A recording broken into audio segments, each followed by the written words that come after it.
Okay, so we got us another rental car this week. This time it's just a little a Mazda CX-3 all-wheel drive. It's a nice little car. Excuse the wind. 5-door, I guess, or 4-door with a hatchback. It's got nice rims. The car does have nice lines. Sunroof. I do like what they've done with the front grille. They gave it a little bit more of an aggressive stance in the last couple of years. Let's look at the inside. Leather or pleather seats. They're quite nice with the white stitching. Door cards are very nice. Got this little suede insert. Not bad for a little car. Back seat, well, typical back seat of a small car. Not horrible. Not horrible at all.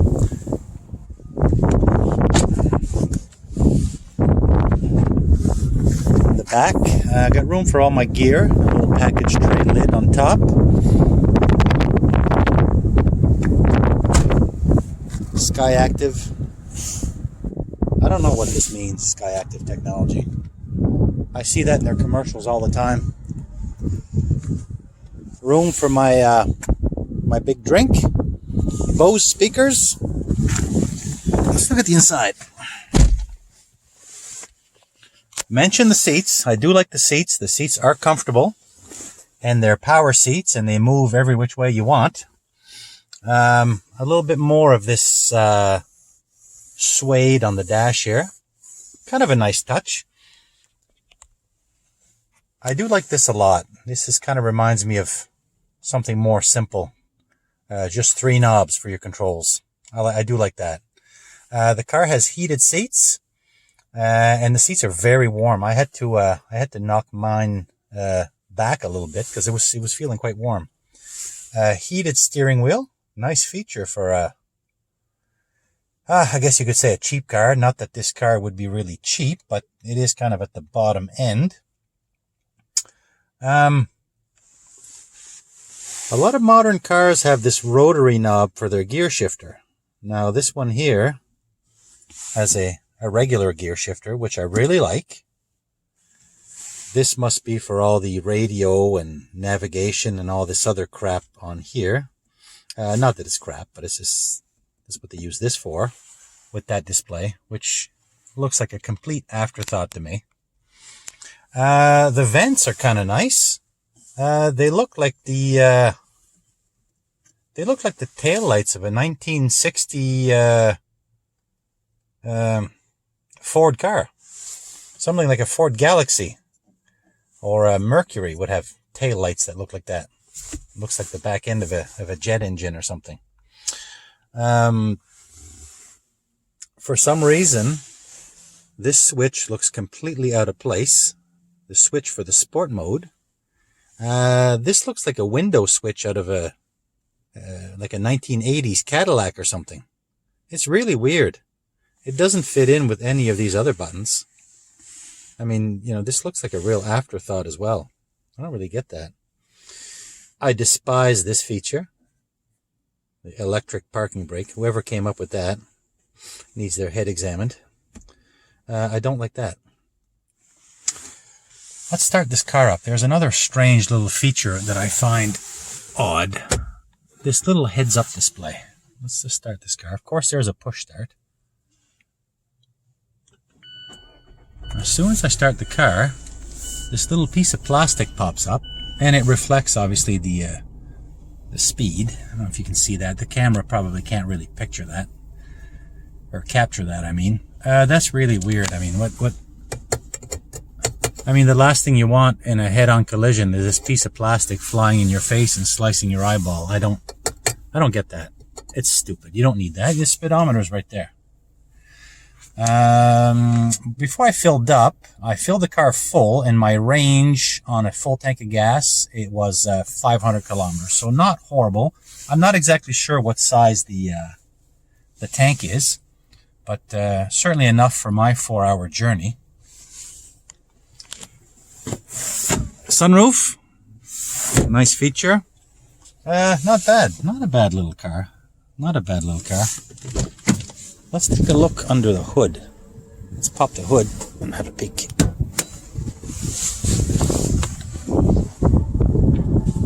And as I mentioned, the seats will move every which way. Up, down, tilt, up, you name it. It's got the presets, which is a really nice feature for an inexpensive car. My Tacoma is what I consider an expensive truck, and my seat only goes forward and back, and it's manual. But anyway, just a little comparison. Let's look under the hood. Oh, there's our massive 4-cylinder, very compact. I don't even really know the displacement of this thing. Again, this is just a rental. There's our Skyactive technology, which, if anybody knows what that is, please let me know. Typical small car, not bad at all. I find it fairly good looking. What do you call this? An SUV, a sport crossover, whatever flippin' name you want to give it. All it is a small car. Basically, it's a small hatchback car. You can call it what you want. I guess that's good for marketing. But this is just a small, economical car.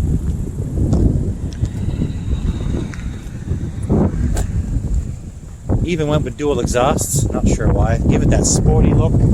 Same with all the plastic trim around the wheels. It does give it a sporty look. The car is very tight. It drives nice. Overall, it's decent. Not really my style. Excuse the wind. Not my style of vehicle, but not horrible. Not horrible at all. Okay. Okay, so here is this little Mazda on the road. It's not bad. Holds the road nice, as any modern vehicle would. Kind of like the dash. It's very simple. The gauge cluster is very simple. Not sure what this little pop-up display here. That's kind of weird how that little plastic thing flips up and down. Not a bad little car. This is the all-wheel drive. Now I'm going to pass a Mustang, just because. Now we're going 117.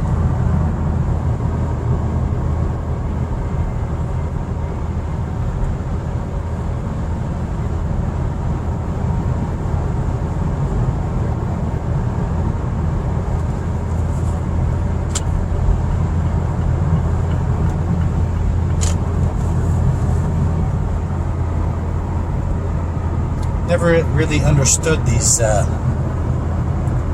pop-up displays. Or that, I mean, that really looks like an afterthought there. But I don't know. I do like this. Very simple, 3 knobs. Okay.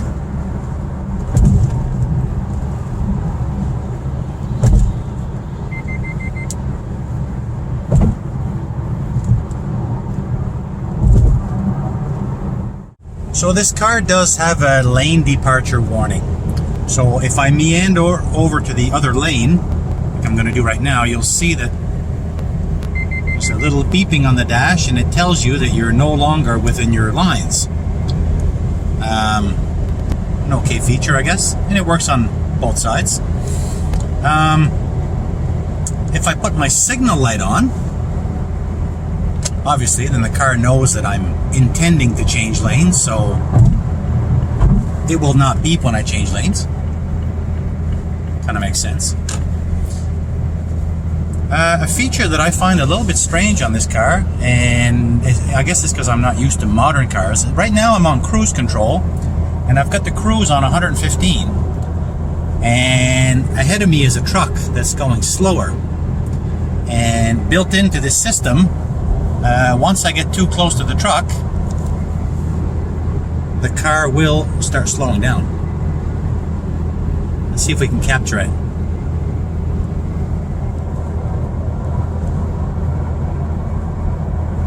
There it is. I'm close to the truck. It knows I'm close to the truck. There, it's going down, going down, going down, going down, going down, 108, 107, 105. There's our truck. So I'm going to change lanes. And watch this thing like it's got a mind of its own. It'll just resume its speed to 115 and then we'll pass this truck. This also has the warning sign in the mirror that someone's in your blind spot. And there it is right there, flashing as we pass the truck. So yeah, all these modern day little gadgets and gizmos. There you go, I just touched the white line without signaling. I'll do it again.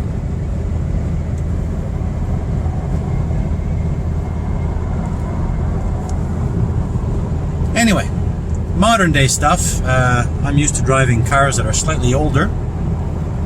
So yeah, kind of interesting.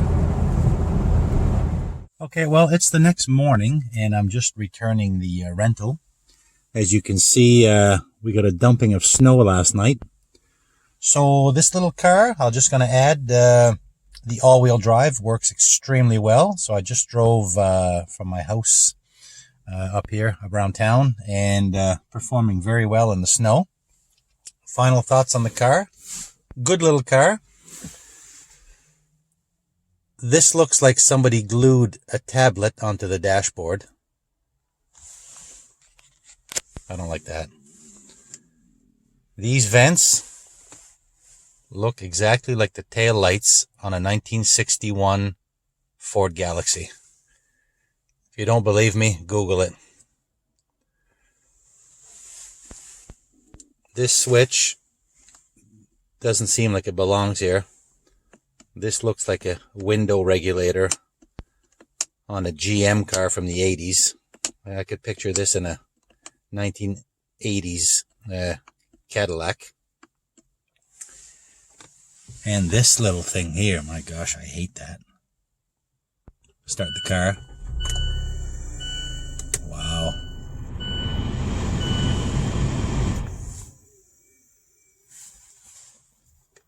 Somebody came up with this and thought it was a brilliant idea. I don't get it. Overall, not a bad little car.